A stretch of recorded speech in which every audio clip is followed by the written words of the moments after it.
Hello friends, welcome to my new recipe video. তো friends, আজকে আমি বানাতে চলেছি কাঁচা আমের আইসক্রিম, টক টক মিষ্টি মিষ্টি। তো চলো তোমাদের সাথে শেয়ার করি কীভাবে আমি আইসক্রিমটা বানাচ্ছি। তো দেখেই নিলে, প্রথমে আমি গ্যাসে দুধ বসিয়ে দিয়েছি, আর এদিকে আমি কাঁচা আম নিয়ে নিয়েছি। ওটাকে ভালো মতন ধুয়ে নিয়ে ওটাকে ভালো মতন ছুলে নিলাম, এক ফোঁটাও যেন চোকা লেগে না থাকে।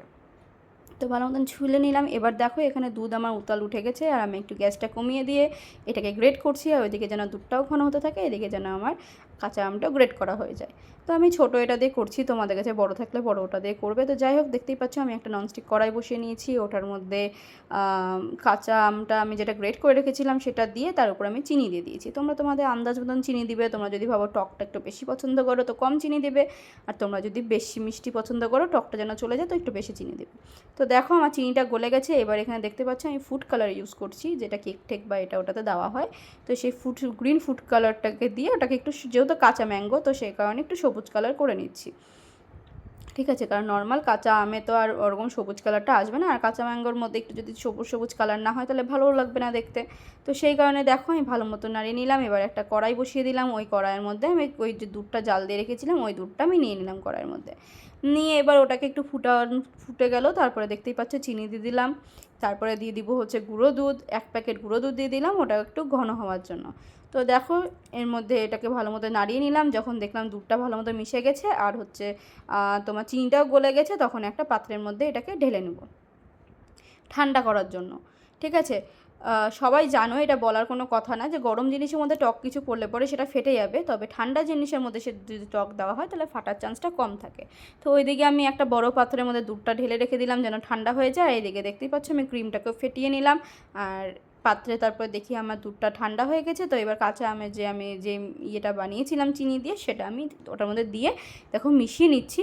তাতে দেখো দুধটার মধ্যে কি সুন্দর একটা গ্রিন গ্রিন কালার চলে এসছে, হালকা লাইট। ঠিক আছে, তো দেখো আমি ওই মিক্সির যেটা ক্রিম ছিল, ফেটানো ক্রিম, সেই ফেটানো ক্রিমের মধ্যে দিয়ে একটু ফেটিয়ে নিয়ে একটা বড় এয়ারটাইট টিফিন বাটি নিলাম, সেটার মধ্যে আমি ওটাকে ঢেলে দিলাম। ঢেলে দিয়ে এবার উপরে একটু ডিজাইনটা যেন দেখতে ভালো লাগে, তো সেই কারণে আমি যে গ্রিন কালারের ওটা মানে কাঁচা আমের ওটা বানিয়েছিলাম, ওটা একটু রেখে দিয়েছিলাম। কেন যেন উপর দিয়ে আমি এরকমভাবে ছড়িয়ে একটু ডেকোরেশন করতে পারি, আর মুখেও যেন একটু ভালো মতন একটু কোনো কোনো জায়গায় মিষ্টি মিষ্টি টক টক লাগে, তো সেই জন্য। তো দেখো, আমি রাত্রেবেলা ফ্রিজে ঢুকিয়ে রেখেছিলাম, এখন দুপুরবেলা আমি ফ্রিজ থেকে বের করে নিলাম।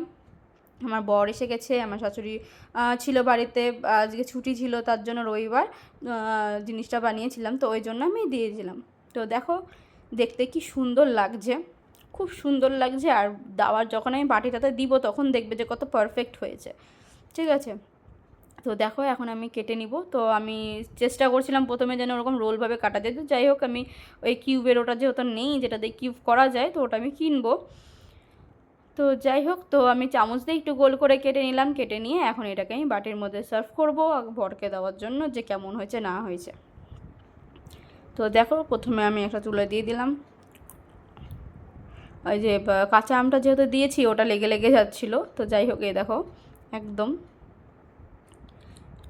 বাটির মধ্যে দাওয়াতে দেখতে পাচ্ছ সাইড দিয়ে কিন্তু মেল্ট হচ্ছে, যেরকম আইসক্রিমটা ফ্রিজ থেকে বের করার পরপরই মেল্ট হতে থাকে, তো সেরকম মেল্ট হচ্ছিলো। তো যাই হোক, উপর দিয়ে দেখো গ্রিন কালারের ওটাও একটু দিয়ে দিলাম যেন টক টক লাগে। তো এই দেখো কি সুন্দর মেল্ট হচ্ছে সাইডে, আবার একটু গোটাও দেখা যাচ্ছে। একদম পারফেক্ট আইসক্রিম, এত সুন্দর টেস্ট হয়েছিল। তো চলো আমার বরমশাইয়ের কাছ থেকে শুনে নাও কেমন হয়েছে।